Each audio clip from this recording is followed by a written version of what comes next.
Major support for Out to Lunch is provided by the law firm of Jones Walker, established in 1937 with over 375 attorneys and offices throughout the U.S., providing a comprehensive range of services to a local, national, and international client base. JonesWalker.com. And by J.P. Morgan Chase, a partner in financial planning.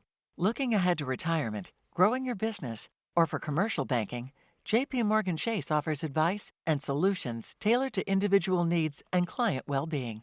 More information is at jpmorganchase.com. And by Luba Workers Comp, a regional insurance carrier dedicated to providing reliable workers' compensation coverage to employers and workers in 13 states across the Southeast. With personalized service, trusted expertise, and tailored solutions, Luba helps businesses protect what matters most. Discover more at lubawc.com. From Tsunami Sushi in downtown Lafayette, we're out to lunch with Christian Mader, editor and publisher of The Current. It's business, Acadiana style. Welcome to Out to Lunch. I'm Joanna Devine, filling in for Christian Mader. Architecture is more than just buildings. It's about creating spaces that inspire, connect, and serve communities. That's something that Wes Thiele understands well. Originally from Atlanta, Wes moved to Lafayette in 2009, drawn by the steady opportunities in construction. Career prospects took Wes to Dallas, but Lafayette left an impression on him. When he got the chance to move back to Lafayette, he pounced on it. Today, Wes is a partner at Diverse Studio, a firm he co-founded in 2023 with a vision to make spaces that have real impact. It has offices in Dallas and Lafayette and 6 full-time employees. The firm specializes in commercial projects, schools, churches, civic centers, and more. With every project, they try to create inspirational places. Wes is also a leadership in energy and environmental design accredited professional, meaning he specializes in green building practices. Wes Thiele, welcome to Out to Lunch. Great to be here. From designing spaces to preserving them, our next guest takes a different approach to shaping landscapes. Alan McClain is a lifelong farmer, managing thousands of acres of rice and crawfish. He studied agriculture at McNeese and is on the board of the directors for the Louisiana Farm Bureau.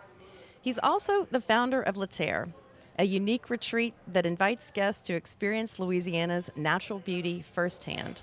In a nutshell, it's a cross between agritourism and ecotourism. You can go bird watching, catch your own crawfish, gator hunts, guided hikes, and more. Alan's farm is all about reconnecting people with the land, and there's a lot of it, 6,000 acres. La Terre attracts guests from across the globe, and they come for all kinds of reasons. The farm has hosted corporate retreats and films. Locals even pop by to take in the farm's beauty. Alan McClain, welcome to Out to Lunch. Thank you for having me. Wes, what's inspiring to me might be pretty different from what's inspiring to you and what's inspiring to everyone around a building that you create. So when you're making something institutional, like a school or a church, how do you sort of balance those interests, those inspirations? Well, I think the first thing is it's about the place more than anything. It's about the people that occupy that space. And for us, and certainly me, that's the inspiration that kind of starts the process and the project. As you kind of outlined from the beginning, we're a firm that really is about the people and the place. It's what brought me back here to Lafayette.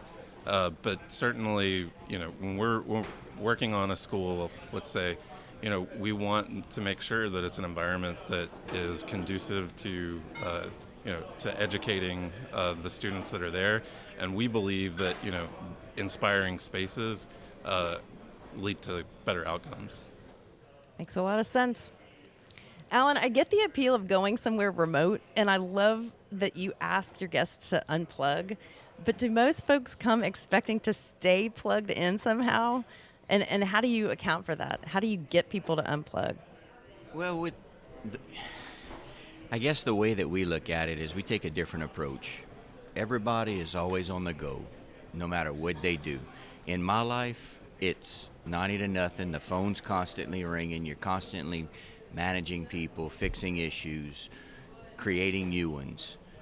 And with what we had in mind whenever we picked this property up to farm is we wanted to add something different, because normally people have to go somewhere just to unplug, and there's never really a spot that I could just cross a cattle guard and say, I left all my troubles behind.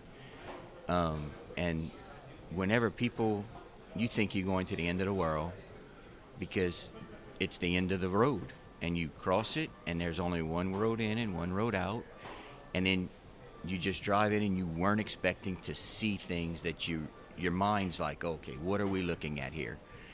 Whenever you're driving in and you say, you just put your phone down and you're like, you want to just, your head on a swivel, people can unplug. It's quiet, it's slow, and you just can relax. We tell them, cell service, it's iffy at spots. Wi-Fi, no, we might not have it. But it doesn't take people long to realize to just slow down and you can see nature. I mean, we've had people come where they just run nonstop every day of the week and they don't have time to relax. It just stands in my mind. We had a couple come in, they just wanted a nice relaxing weekend. We said, okay, here's what we'll do. Just ride around, see animals, see the environment, see the farm. It started raining. Okay, well, let's just go. We'll park, sit on the back porch. They sat on the back porch for 5.5 hours, them two, and did not pick up their phone once. They said that was the most relaxing weekend they have ever had because they were able to just hear the birds. I laughed because it was still 1 o'clock in the morning. They said we were still sitting outside watching the lightning. And that's where people can realize that, yes, there is places where you can just unwind and slow down and get your feet back on the ground. Wes, I love the idea of integrating nature into a space. And when I hear the words green building, I wonder how that works. I mean, I understand that it has to do with energy efficiency to some degree, but when I hear Alan talk about our connection to nature and how much it feeds us, I just have to wonder, does that play a part in how you design structures as well? Oh yeah, 100%. And I mean, listening to Alan talk about it, it's inspiring to me to hear, about places like that. But those are the kinds of things that we're trying to get people like on the front end when we're trying to design their space. It's about it is about that reconnection, architecturally as well, and getting back to using the land and the environment in the way it was kind of meant to be.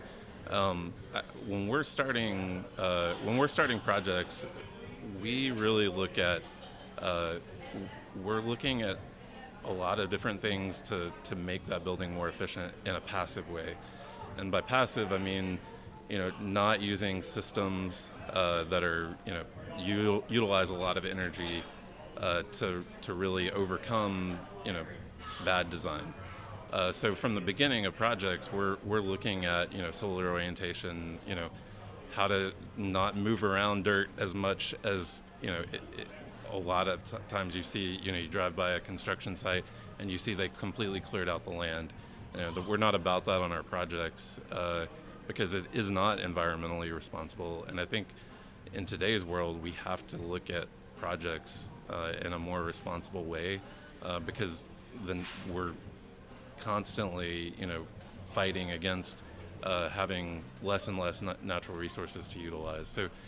So from the beginning, that really starts with a design that is about the land, about the place, and then adding in systems where it's needed and only where it's needed, so that at the end of the day you have a more environmentally responsive design and ultimately a product that costs the owner less, and I think that it also through that process you are connecting the inhabitants of the building back to nature, and I think it seems like with what Alan's talking about, there's a lot of synergies there with what we do. It's actually funny that the way you say that, because in farming, we're on the front lines of in the environment, water sustainability and coastal programs, and trying to use less water for our rice crop or our crawfish, and trying to make a healthier and more eco-friendly crop, and carbon credits and all of these other things that we're doing it, but y'all are trying to do it on the same page, just in a different venue, per se. Yeah, absolutely. I think that what's really interesting about that, like, and talking about Louisiana specifically, I mean, Louisiana is on the front lines of a lot of different, storms, as we know, limited resources. Always, like, you speak of water, right? Where water is like inherent in sort of everything in Louisiana, right? And we got to be good stewards of those resources, and to be good stewards of those resources, at least in the architectural and design world, means that you're designing in a way that it, again, is about the land, about the place, and not trying to overcome that with engineering, and overcoming that with energy and those kinds of things. So yeah, absolutely. Alan, I'm just really curious. You have the 6,000 acre farm. It's a huge piece of property. Clearly you have experience with rice and crawfish farming. How do you bring people into an environment like that and give them a taste of the big agricultural picture, but also give them a sense of sort of, the other elements of agriculture, I guess maybe a smaller scale kind of production? Well, I mean, it all ties together. I mean, yeah, you hear of 6,000 acres, and it sounds enormous. On one hand, yes, but if it's all managed properly, it's really not difficult. With the marsh side, where you have fish, crabs, you have shrimp, alligators, that manages itself. You'll do things to help the birds and help the ducks, and that way, cleaning out dirty water. And the rice just, it fits into that whole system because of it'll feed the birds and feed the deer, and they're there in it all, and it all just ties itself together. I mean, I've been doing this my whole life, involved in rice and crawfish, and I guess I needed another challenge. I don't know what I did for this, but when people just see and hear of how we involve everything and how it all twines together, it makes a big picture look very small. We've taken people out on farm tours that from across, pretty much everywhere, from Virginia, that have never been out of a city. Some of these people walked up and drove through and said, we are not sleeping here, and they ended up leaving and saying, we are so glad we did this because it pulled us out of our comfort zone and it allowed us to see what the environment y'all are in every day. It's I don't guess there's any words that can describe how to do it. It just, people have to have an open mind and want to understand how other people make a living and what we react with every day and the challenges that we have to deal with. We deal with Mother Nature constantly. If it snows, we have to just take it and turn and run with it. If it rains 5 inches, we have to stop, back up, and say, okay, let's take a left turn right here instead of going straight. You can't let it overwhelm you. You have to just say, okay, we're going to get it done, and it's a different type of mindset, I guess you have to have. It kind of feels like coexisting. I mean, that's what the word that comes to mind for me is, and when you were talking about that, it to me, like, again, in our world, architecture, I think of just minimizing the impact on the land, and there's a lot of different ways to do that. But again, I think it's just by taking kind of what nature gives you, and you kind of roll with the punches. There's a similar aspect to that of like design. Okay, like I've got this piece of land, I've got trees here, I've got I don't know, a creek coming through. Those are things that we don't have to manipulate. We just utilize it and design around what's there. And I think that ultimately is the most environmentally, again, responsible way to design, if you are just utilizing what's there and kind of coexisting, cohabitating with the land, nature, and all of that. Is there sort of an education process that happens with the client? I mean, meaning they come to they show up, you meet them at a lot, and they say, we want this, this, this, this, and this. I mean, how do you sort of educate someone and say, well, actually, here's an idea that... Yeah, absolutely. There is a big learning curve in our world. I think that, there are certain things that people come to the table with preconceived ideas of, how a project happens, what the process that you take, and usually that's a pretty far ways off, from what actually happens. So we do have to educate as we're designing and getting, to the finish line, getting all the way to construction. And honestly, that's it's a challenge, but it's enjoyable. I've come to really enjoy guiding people through that process, and it's a journey each time with people, and that journey is very different depending on the client, depending on the project type. But we do have to educate along the way, or educate throughout. And ultimately, I think it's when we get to the other side of that, it's more meaningful for us, but it's more meaningful for the client. Well, and that's a lot what we do. We're educating people constantly about they don't know where any of this stuff comes from, where any of their food comes from. They see it's at the grocery store. They don't know the amount of work, effort, blood, sweat, and tears that went into something. I mean, just like them, we don't know how long they have to work on this to get it where they're going to make it work. It's the same thing for us. People don't realize the amount of time and effort that we put into it, the amount of stress that it may cause us, and the amount of, the amount of pride that we put into our work. I mean, they say it's easy, you just throw it out there, and it's not. I mean, you're fighting the elements and you're fighting the environment. You're listening to Out to Lunch. I'm Joanna Devine, sitting in for Christian Mater. I'm talking with Alan McClain, founder of Lafayette, and Wes Thiele, partner at Diverse Studio. Alan, what's the biggest misconception you feel like people come to Lafayette with? Well, I mean, misconception, or just kind of misinformation. Misinformation is they think if they see an alligator, it's going to jump out the water and come get them. I mean, it's no. I mean, there's times that I'll have to laugh and show them videos. No, we got to push them out the way sometimes because they just stubborn and hard-headed. They think it's and it's just they think, oh, we're not getting in that crawfish boat because there's going to be snakes everywhere.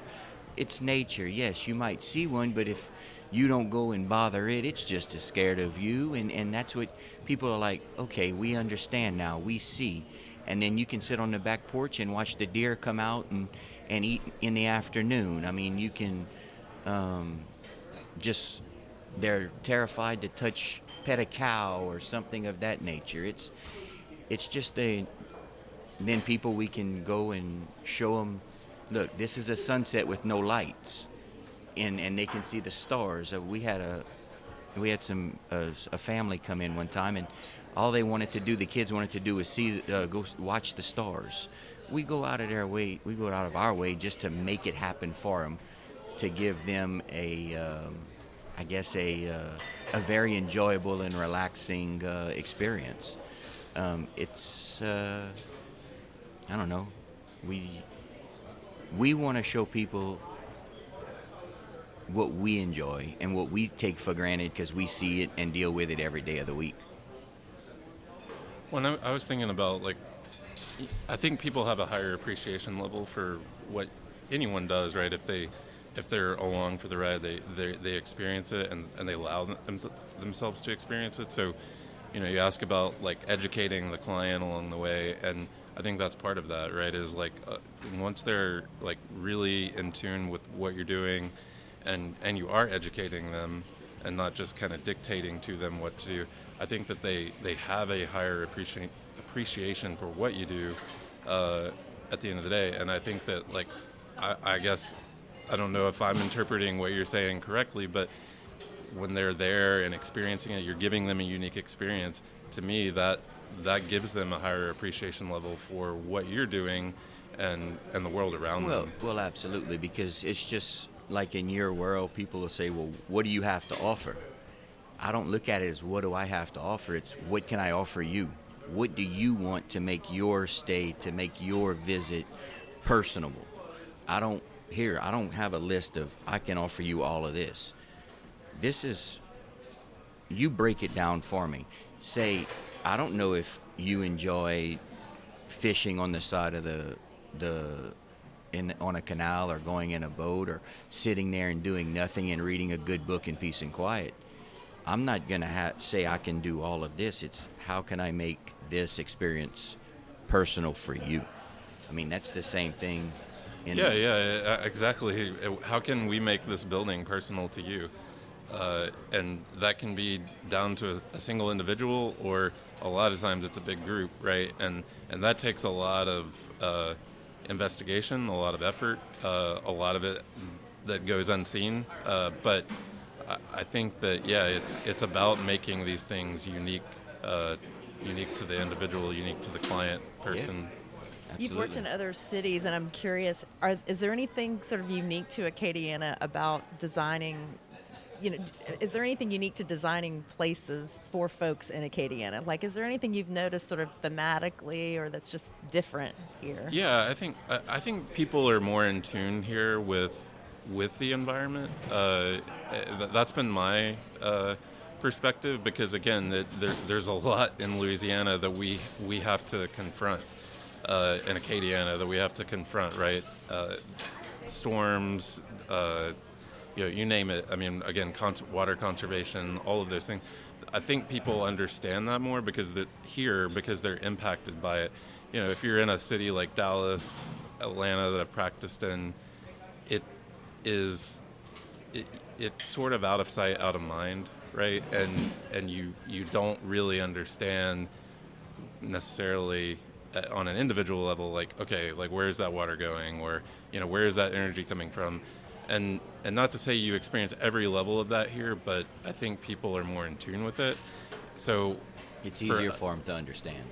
Exactly, and I think that allows us to have clients that are more open at the outset, which is inspiring to me. It's certainly environmental sensibility is always been something that I've been interested in, and our firm is interested in. Sort of reusing what's also there. We have projects that are certainly reutilizing what was once something else, and now is we're bringing life to that. Just bring life back to things that are still in good shape, instead of just throwing them out and letting them just rot where they are. Exactly. So that's something that's again really inspiring and part of our practice, part of our DNA. And I think again there is a lot of uniqueness to that here in Acadiana that I have not experienced elsewhere. Oh, absolutely. I mean, we see that all the time. There's things that we do that it's like, okay, this isn't fitting in this area, but what can we use it for now? How can we repurpose it or make it work? If something is, okay, it's no more good and it's really no more good, is there anything good that we can keep? No? Okay, well, let's get rid of it and start in a different avenue. But it's all the same, I guess, one way of doing things. So I have to ask you, I mean, 6,000 acres is a big farm, and you've got, this whole agritourism set up there. How do you balance? Like, do you personally guide folks? No, and do the farming? I mean, at times, that? yes. I mean, I have a great team that works with us, my wife and my kids, and we make it a family affair. I mean, we do a lot. We farm rice, we farm crawfish, we sell crawfish, we do catering, crawfish catering. We've traveled the country, and you have to make everything work for you. in agriculture these days, you can't just have 500 acres and think you're going to be fine. The cost of equipment, the cost of everything is expensive. You have to be diverse and be ready for a bad year or a good year. And you have to have the good years work with the bad years. And that's pretty much, I guess, our mindset. I mean, we do what we can do. We don't what's the word I'm looking for? We don't expand, or we don't do things that are out of our means. I mean, it's one of those things that we just kind of concentrate on what we like, and we go from there. I mean, it's with the way that the technology that we have in agriculture, it just develops into, I don't need 10 people. We can get a lot more done in a smaller time frame. But we also know that we have a lot of work to be done when the window is there. We do we do let work consume our lives. I mean, everybody does, but in our case, it's different. If we're gonna work a late night, we'll work a late night. I mean, it just is what it is. And the more we progress, the more you're constantly at crossroads. Do we expand? Do we do this? Or do we downsize? And you just have to make the right decisions. But with the cost of everything these days, you have to be very diverse. And that's how Lafayette actually got started. It was, how can we make this property that we're picking up to better and improve? How can we better it to help us if we have a bad year? And that's where this all came about.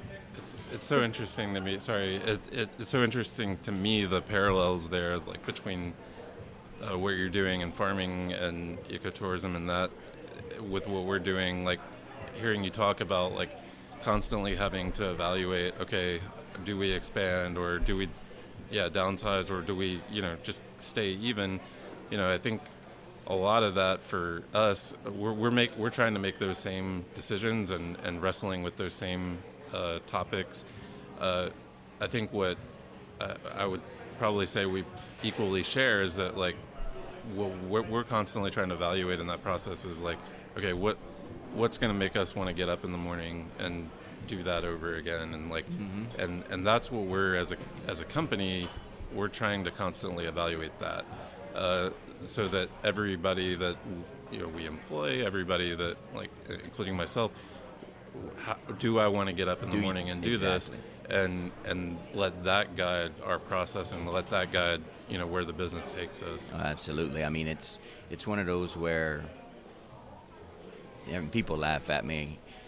They say, well, what do you do? I was like, well, I farm. Okay, what gets you up in the morning? The uncertainty of knowing what's going to happen minute to minute. I mean, just sitting here, it's like, okay, my day's good, this meeting's not going to take long, and it takes 3 hours, and it puts the rest of the day in a tizzy. And at the same time, you're still trying to tell people they finish in this, and you got to think ahead of how you try to plan a day, and nothing is ever going to go the same way. It's the uncertainty of the day that's going to drive me of let's do it again, because it's a challenge, and let's see what we can get done. Yeah, no, I completely agree with that, and I love the uncertainty of it, honestly. And I think that in a creative profession, I think that a lot of our staff also love that uncertainty. If it was too regular, we wouldn't want to get up and do it again. But I think that we want to have a little bit of a challenge. Oh, it's a challenge every day in this industry. I mean, it was a challenge to figure out, okay, we get up in the morning and it's raining. Okay, now everybody shows up to work. Okay, what are we going to do? Some days we have to go work in the rain. Some days it's a beautiful day and we're outside and we're all happy and it's a beautiful day, and we don't want to be the ones sitting looking out of a window saying, man, we wish we were outside. This job is it's a challenge, because you don't want to look at the same walls every day. I mean, you're going to be, I had to tell one of the people that worked for me, I said, jump in the truck, bring the computer, and you're going to take notes while we go and do this other thing. It's one of those things. I mean, sometimes I got people that I'm talking, it's a nonstop but enjoyable balance. Again, as you're talking, and I've been talking a lot today about I guess the design aspect of it, right, and the front end aspect of it, but we're battling that same thing of the weather elements on the back end of projects during construction, because we don't go away when that when those drawings and documents are sent out. We're right there with the contractors in the field, dealing with those weather related impacts, and helping guide our clients and the contractors and everybody that comes with it along in that process to make sure that it's still going, that it's still trying to go as smooth as it can. Yeah, trying to figure out, okay, what can we do with this week of weather? I mean, how? Because what we do, people don't look at it as a business side. They just say, oh, you're a farmer. Well, no, it's a business, because we still have employees at work. We're constantly worried about them, and it becomes they become part of our family, and we want them to succeed just as much as we want to succeed. Well, whether you're designing and constructing buildings or enjoying the parts of Louisiana where there are no buildings in sight, it's all about balance. Even the most ardent environmental ecologist has to go home to a building at night, and we wouldn't be a citizen of Acadiana if we didn't love and appreciate the peace and beauty of the natural world. Wes and Alan, thanks for everything you're doing to maintain the balance in our lives. Thanks for both joining us on Out to Lunch today. Absolutely. Yep. Thank you for having us. Thank you so much. Thank you for having us. My guests on Out to Lunch Acadiana today have been Wes Thiele, partner and design director at Diverse Studio, and Alan McClain, founder of Laterre. We edited this conversation to fit into our time slot here on KRVS. You can find our unedited conversation and find out more about Wes and Alan by listening to the Out to Lunch Acadiana podcast. You can find and subscribe on your podcast app and on our website. It's acadiana.com. If you want to know what we all look like, you can find photos from this show on itsacadiana.com and on our Out to Lunch Acadiana social media. These photos were taken by Astor Morgan. You can find more of Astor's photos at astormorgan.com. Out to Lunch Acadiana is a production of INO Broadcasting for itsacadiana.com and KRVS 88.7 FM. The producer of our show is Grant Morris. Our technical producer is Eric Merle. Our associate producer is Chad Terrio. Our researcher is Leah Urdialis. Today's show was engineered by Dylan Babineau. I'm Joanna Devine. Christian Mader will be back next week. In the meantime, you can stay on top of what's happening in Lafayette by heading over to thecurrentla.com. We'll see you next time for more business and conversation on Out to Lunch Acadiana. Bye. Out to Lunch Acadiana was recorded live over lunch at Tsunami Sushi on Jefferson Street in downtown Lafayette. Tsunami is open Tuesday through Saturday for lunch and dinner, serving sushi, sashimi, salads, and authentic Japanese grilled dishes. Tsunami welcomes casual dining or reservations. More information at servingsushi.com. Major support for Out to Lunch is provided by the law firm of Jones Walker. Established in 1937 with over 375 attorneys and offices throughout the U.S., providing a comprehensive range of services to a local, national, and international client base. JonesWalker.com. And by J.P. Morgan Chase, a partner in financial planning. Looking ahead to retirement, growing your business, or for commercial banking, J.P. Morgan Chase offers advice and solutions tailored to individual needs and client well-being. More information is at jpmorganchase.com. And by Luba Workers' Comp, a regional insurance carrier dedicated to providing reliable workers' compensation coverage to employers and workers in 13 states across the Southeast. With personalized service, trusted expertise, and tailored solutions, Luba helps businesses protect what matters most. Discover more at lubawc.com. Mitchell Foreman wrote and performs all the music on Out to Lunch. You can hear Mitchell's music anywhere great jazz is sold or streamed, and at mitchellforeman.com.